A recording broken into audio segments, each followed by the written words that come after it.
प्यारे बच्चों, कैसे हो? मैं समझता हूँ आप स्वस्थ होंगे, अच्छी तरह से अपनी पढ़ाई कर रहे होंगे। परीक्षा की तैयारी में आप पूरी तरह से लगे होंगे। ठंडी का समय है, हमारे पास रात्रि में ज़्यादा समय मिलता है पढ़ने के लिए, तो मैं समझता हूँ आप अपनी तैयारी कर रहे होंगे।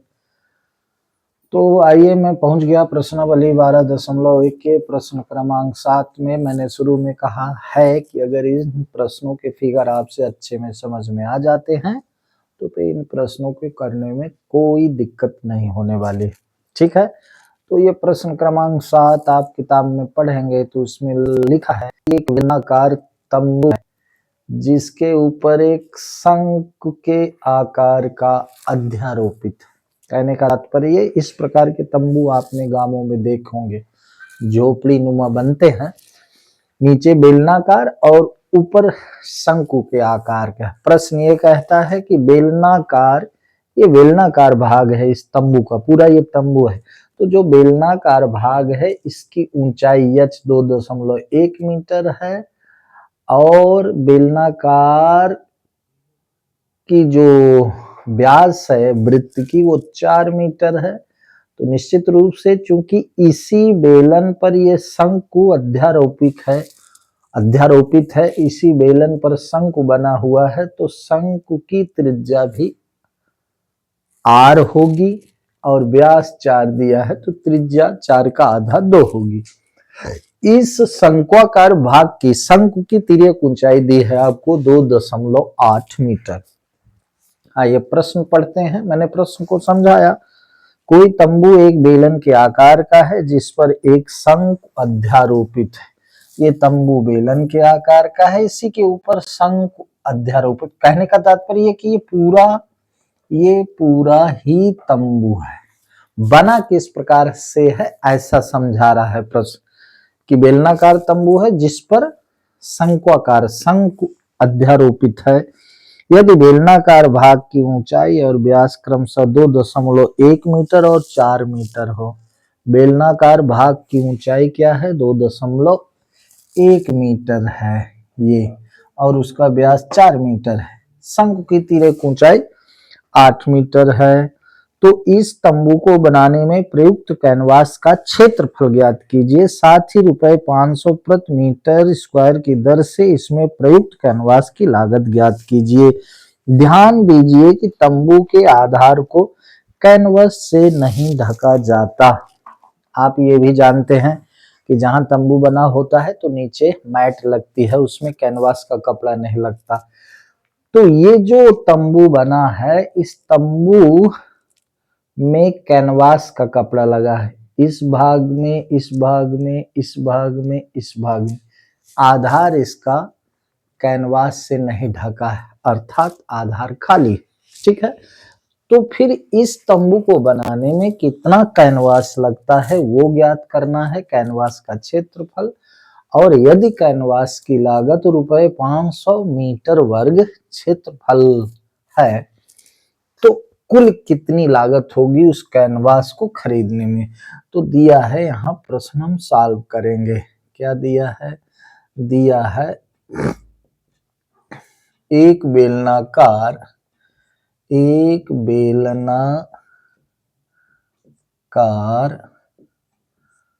तंबू जिस पर शंकु अध्यारोपित है। तो अध्यारोपित है, अध्यारोपित इसका मतलब हो गया, अध्यारोपित का मतलब हुआ कि बेलन के ऊपर शंकु अध्यारोपित है। जहां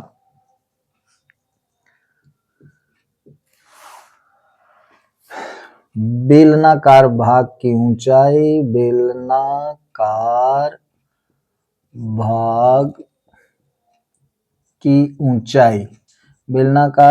की ऊंचाई h बराबर कितना है? 2.1 मीटर। ठीक है, व्यास d बराबर कितना है? व्यास d बराबर है 4 मीटर। तो त्रिज्या r बराबर हो गई 4/2 यानी 2 मीटर त्रिज्या हो गई। ठीक है। शंकु की तिर्यक ऊंचाई, शंकु की तिर्यक ऊंचाई जिसको हम L से डिनोट करते हैं, वो कितना दिया है? वो दिया है 2.8 मीटर। ठीक है। प्रश्न ये कहता है इस तंबू में जो बेलनाकार है उसके ऊपर शंक्वाकार है, इस तंबू में कैनवास का कपड़ा लगा हुआ है, तो उस कैनवास के कपड़े का क्षेत्रफल ज्ञात कीजिए। ठीक है। तो तंबू को बनाने में प्रयुक्त प्रश्नानुसार यहां लिखेंगे, प्रश्नानुसार तंबू को बनाने में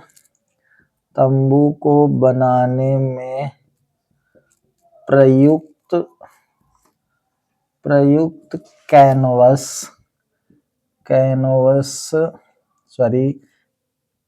यहाँ पर कैनवस का क्षेत्रफल बराबर क्या लिखेंगे? शंकु का वक्र पृष्ठ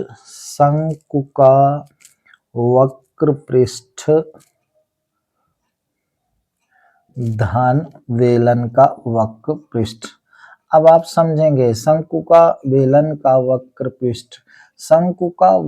पृष्ठ और वेलन का वक्र पृष्ठ क्यों लिख रहे हैं? क्योंकि मेरे भाई इस वक्र पृष्ठ में, बेलन के वक्र पृष्ठ में वो कपड़ा लगा है और शंकु के वक्र पृष्ठ में कपड़ा लगा है, संपूर्ण पृष्ठ में नहीं लगा है। तो बेलन के वक्र पृष्ठ का क्षेत्रफल और शंकु के वक्र पृष्ठ के क्षेत्रफल में जोड़ देंगे तो जितना कपड़ा लगा हुआ है उसका क्षेत्रफल आ जाएगा। ठीक है। तो शंकु का वक्र पृष्ठ होता है पाई आर एल और वेलन का वक्र पृष्ठ होता है 2 पाई आर एच।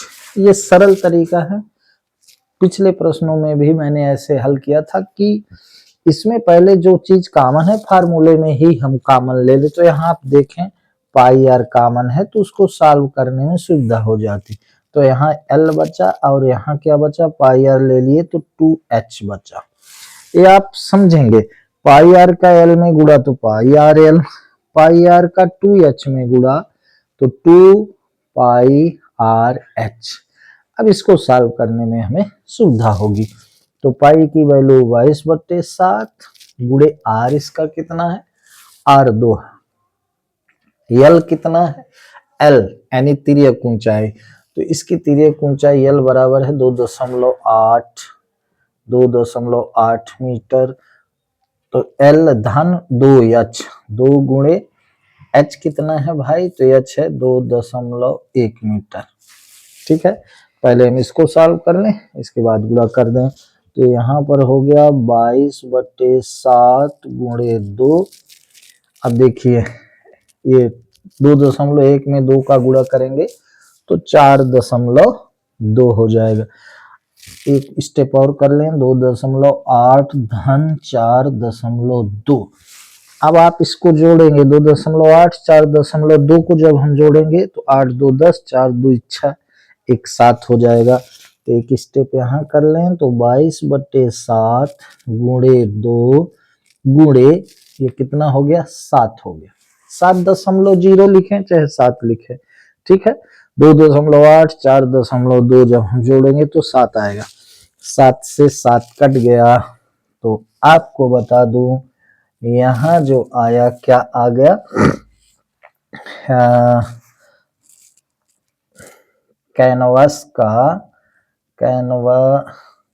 हर बार भूल जाते हैं। कैनवस का क्षेत्रफल बराबर आपका आ गया, क्षेत्रफल जो कपड़ा लगा है उसका क्षेत्रफल हो गया 44 मीटर स्क्वायर। ठीक है। ये बाई दूना 44 मीटर स्क्वायर। एक उत्तर आपका ये हो गया। ठीक है। अब दिया है कि ₹500 पर मीटर स्क्वायर क्षेत्रफल का लागत है किसका? कैनवास का, है ना। तो यहाँ लिखेंगे चूंकि 1 मीटर स्क्वायर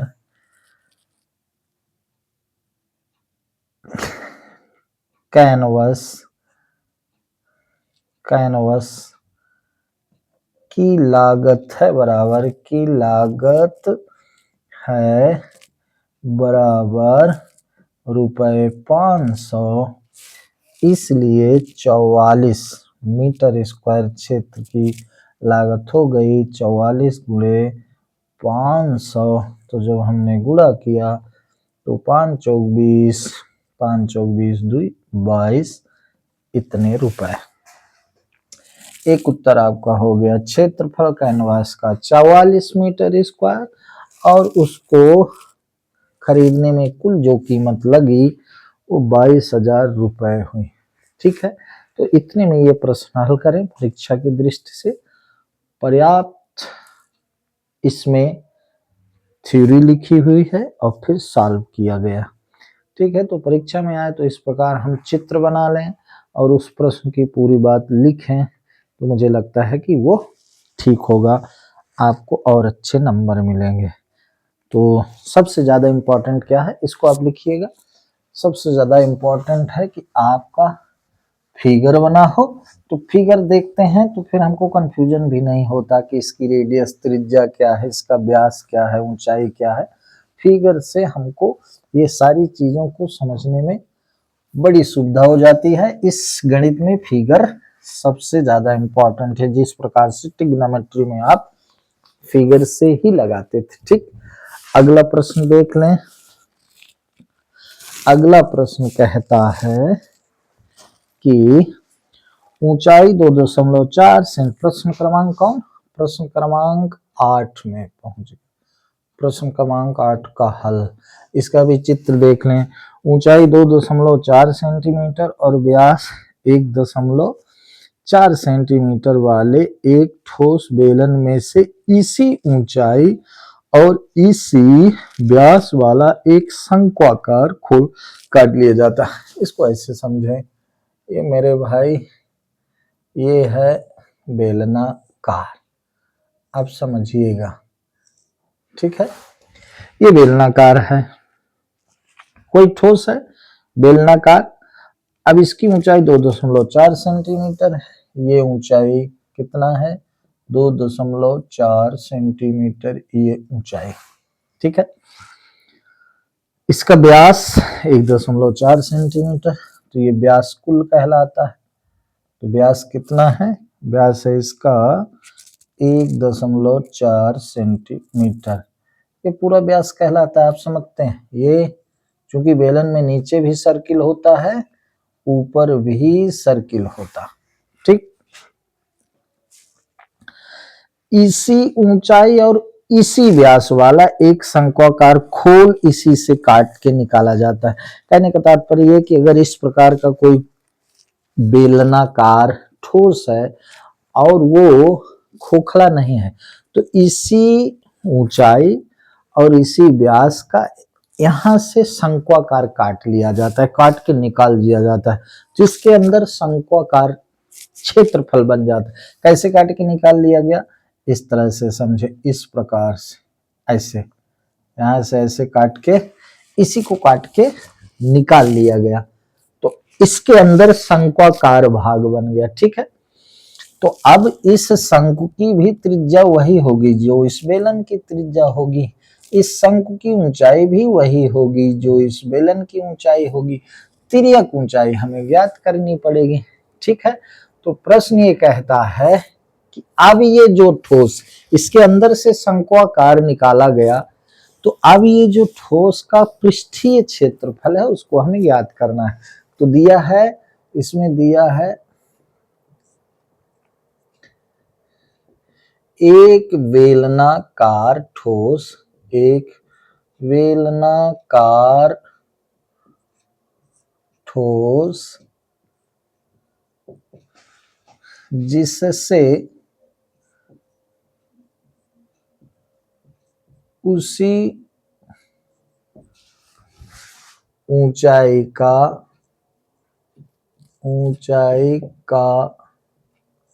शंक्वाकार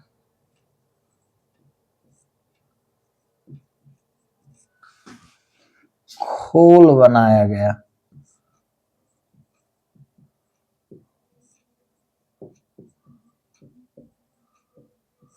बनाया गया है। ठीक है, ठीक। बेलन की ऊंचाई h बराबर, बेलन की ऊंचाई h बराबर क्या दी गई है, 2.4 सेंटीमीटर।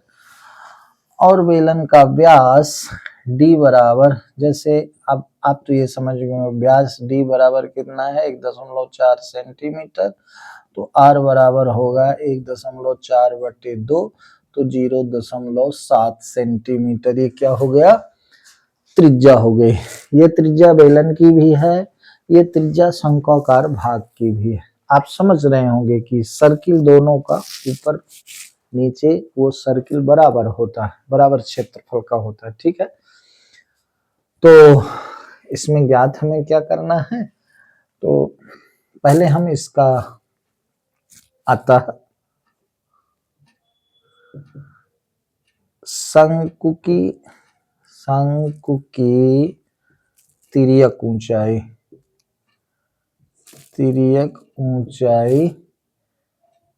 L स्क्वायर बराबर h square plus r square. तिर्यक ऊंचाई L होती तो शंकु की तिर्यक ऊंचाई L स्क्वायर बराबर, L स्क्वायर तिर्यक ऊंचाई नहीं L है, लेकिन फार्मूला तो हमको L ज्ञात करना पड़ेगा, क्योंकि इसमें भी वक्र पृष्ठ का क्षेत्रफल लगेगा, शंकु का वक्र पृष्ठ। तो L स्क्वायर बराबर h कितना है मेरे भाई, तो h इसमें है 2.4 का होल स्क्वायर, धन r कितना है, r है 0.7 का होल स्क्वायर। इधर कर लें जिससे आगे करने में सुविधा हो। तो L स्क्वायर बराबर 2.4 का 24 हम 500 कितना होता है, तो हम देखें तो 24 हम होगा आपका 576। 2.4 है तो 576 होता है, तो 5.76 का होल स्क्वायर, क्योंकि 2.4 का होल स्क्वायर है। ठीक है, और ये धन हो जाएगा, सॉरी इसमें स्क्वायर हम नहीं लगाना है भाई जब कर दिए तो, और ये हो जाएगा 0.49, 0.7 का स्क्वायर और 2.4 का स्क्वायर, तो ये हुआ। तो L स्क्वायर आपका हो गया, L स्क्वायर बराबर 9 6 15 7 4 11 1 12 5 1 6। तो दोनों साइड अगर हम इसका वर्गमूल लिए तो L बराबर आपका हो गया 2.5 सेंटीमीटर। ये क्या हो गया, ये L हो गया, यानी तिर्यक ऊंचाई हो गई इसकी, शंकु की तिर्यक ऊंचाई, समझिएगा। तो अब शेष ठोस का पृष्ठीय क्षेत्रफल इसमें पूछा गया। अतः प्रश्नानुसार, अब यहां लिखेंगे, अतः प्रश्नानुसार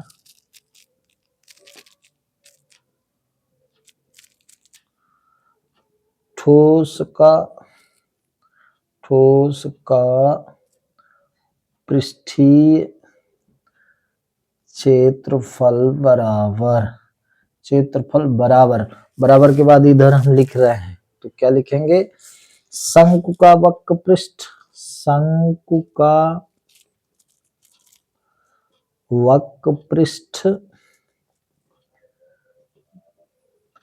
धन बेलन का वक्र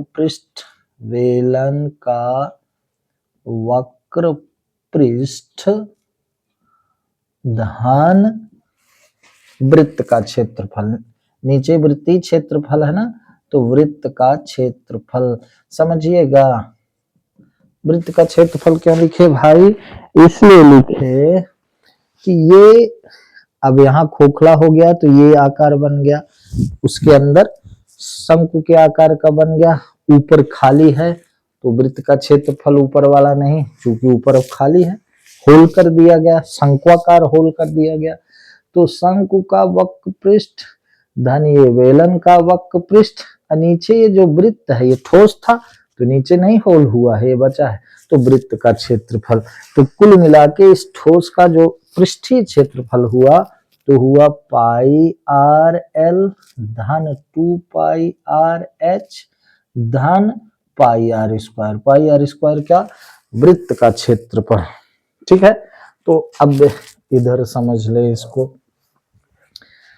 पाई R L 2 pi R H धन pi R square. Pi R square क्या है? नीचे वृत्तीय क्षेत्रफल है, बेलन में नीचे भी वृत्तीय क्षेत्रफल होता है, ऊपर भी होता है, तो ऊपर खोखला हो गया तो ऊपर वाला नहीं जुड़ेगा। तो शंकु का क्षेत्रफल धन बेलन का, शंकु का वक्र पृष्ठीय क्षेत्रफल, बेलन का वक्र पृष्ठ का क्षेत्रफल और वृत्त का क्षेत्रफल। तो पाई आर अगर हम सबसे कॉमन लें तो यहाँ पाई आर हमने कॉमन लिया तो बचा क्या? एल बचा धन पाई आर निकल गया तो 2h बचाया, 2h धन आर बचा आर। तो लिख लीजिएगा पाई आर एल से पाई आर बाहर निकला तो वहां एल बचा, 2 पाई आर एच से पाई आर बाहर निकला तो 2h बचा और पाई आर स्क्वायर से पाई आर बाहर निकला तो सिर्फ आर बचा। ठीक है, अब वैल्यू रख दें तो ये कितना हुआ? 22/7 गुणे इसका आर कितना है? 0.7। एल कितना आया था अपना? ये एल आया था 2.5, तो ये 2.5 धन 2 गुणे एच कितना है? एच है इसका 2.4, तो ये हुआ 2.4 धन आर कितना है? तो आर है 0.7। अब देखिएगा अगर इसको हम इससे काटें तो ये हो गया 22 गुणे 0.1। क्या मेरे भाई? 0.1। 7 से 0.7 को हमने काटा तो 7 एकम 7, यहाँ आ गया 0.1। अब एक स्टेप और कर लीजिए, ये हो गया 2.5, ये 24 दूना 48 तो धन 4.8 धन 0.7। अब इन सबको जोड़ के इसमें गुणा करना है तो एक बार 22 का गुणा 22 का अगर मल्टीप्लाई 0.1 में करेंगे तो ये हो गया 2.2। ठीक है, 22 सेकंड 22.1 डिजिट बाद लगेगा, उसको जोड़ेंगे तो 8 7 15 5 20, 20 8 7 15 5 20, हासिल को 2 तो 4 2 6 2 8, 8.0 मतलब 8। अब ये हो गया 8 दूनी 16, 8 दूनी 16 एक 17.6 सेंटीमीटर स्क्वायर। क्या आ गया? इस ठोस का वक्र पृष्ठीय क्षेत्रफल, संपूर्ण इस ठोस का पूरा क्षेत्रफल। ठीक है, 17.6 सेंटीमीटर आपके उत्तर में दिया है किताब में 18 सेंटीमीटर स्क्वायर, ये इस ठोस का पृष्ठीय क्षेत्रफल हो गया। 17.6 सेंटीमीटर स्क्वायर को हम 18 सेंटीमीटर स्क्वायर लिख सकते हैं। बात समझ में आई? तो इस तरह से प्रश्न क्रमांक 8 आपका कंप्लीट हो गया। इसमें हमको थोड़ा सा एल निकालना पड़ा, चूंकि शंकु का वक्र पृष्ठीय क्षेत्रफल के लिए हमको एल की जरूरत होती है। एल क्या है? तिर्यक ऊंचाई, ये तिर्यक ऊंचाई, त्रिज्या दीर्घ, इसकी हाइट वही है एच जो बेलन की हाइट है। ठीक है, तो इसको आप करिएगा। अब चलते हैं इस प्रश्नावली के अंतिम प्रश्न की ओर। ओके, इसको मिटा देते हैं, आप करिएगा। तो ये हो गया प्रश्न क्रमांक 8। आइए चलते हैं प्रश्न क्रमांक 9 में। अब बस उसमें भी यही चित्र है, अगर आप चित्र से प्रश्न को समझ गए तो 1 मिनट में आप सॉल्व कर सकते हैं। आइए देखते हैं प्रश्न क्रमांक 9। इसमें तो चित्र बना है भाई, आपकी किताब में चित्र बना है, ऊपर नीचे आपका ये बहुत बढ़िया दिया है, ऊपर नीचे आपको बढ़िया दिया है ये, और ऐसा करा ये, यहाँ पर इसने ऐसे कर दिया भाई, यहाँ से ऐसा निकाल लिया,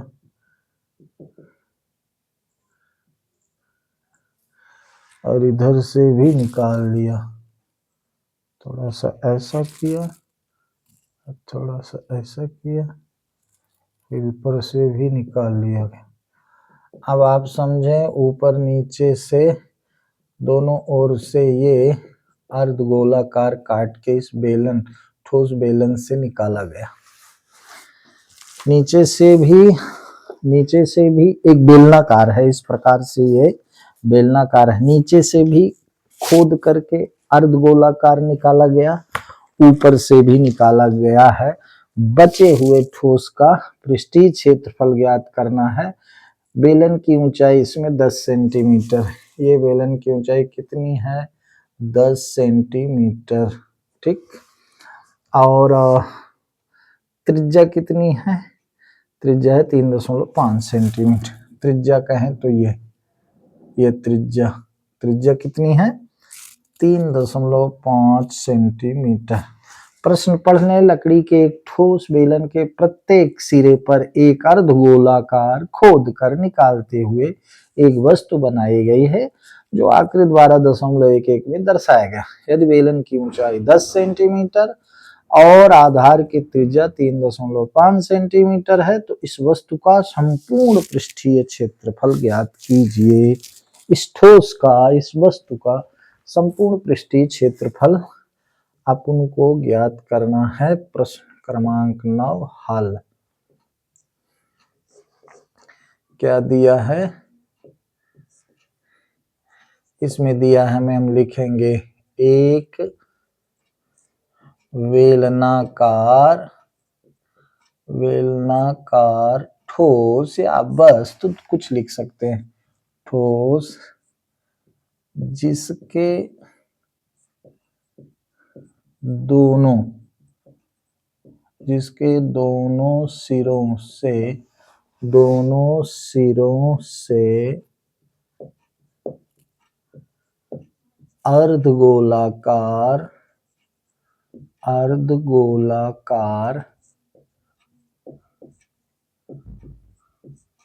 खोद कर निकाला गया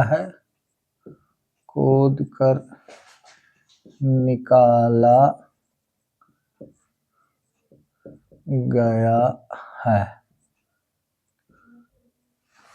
जहां बेलन की ऊंचाई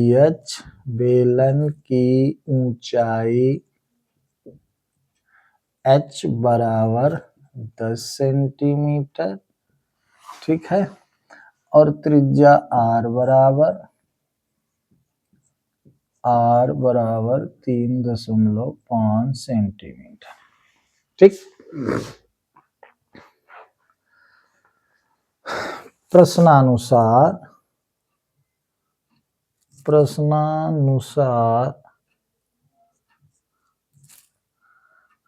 शेष ठोस या वस्तु, शेष ठोस का संपूर्ण पृष्ठीय क्षेत्रफल बराबर इसका पूरा क्षेत्रफल। तो बेलनाकार है तो इधर का भी और इधर जो दोनों सिरों से खोद कर निकाला गया है, तो ये यहाँ वक्र पृष्ठ, क्योंकि यहाँ तक ये जहाँ वृत्ताकार है वहाँ खाली है, कहाँ तक खाली है, यहाँ तक, जहाँ तक खोद के निकाला गया। तो क्या हुआ, बेलन का वक्र पृष्ठ, बेलन का वक्र पृष्ठ धन 2 गुणे अर्धगोले का वक्र पृष्ठ, अर्धगोले का वक्र पृष्ठ, अब 2 गुणे अर्धगोले का वक्र पृष्ठ क्यों लिखे भाई, आप समझ गए होंगे क्योंकि ये दोनों अर्धगोले बराबर हैं, ठीक है, इसलिए 2 गुण। 2 अर्धगोले के वक्र पृष्ठ को मिला दिया जाए तो क्या होता है, एक ठोस का पृष्ठीय क्षेत्रफल प्राप्त हो जाता है।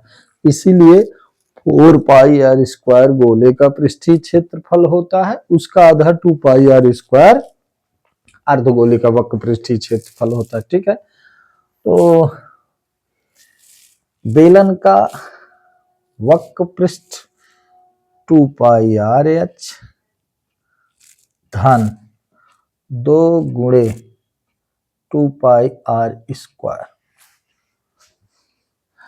अब इन दोनों से 2 2 जब 4 हो गया भला, इन दोनों से अगर 2 पाई आर हम बाहर निकाल लें, 2 पाई आर बाहर निकाल लें, ये आपकी सुविधा के लिए 60 हो जाता है।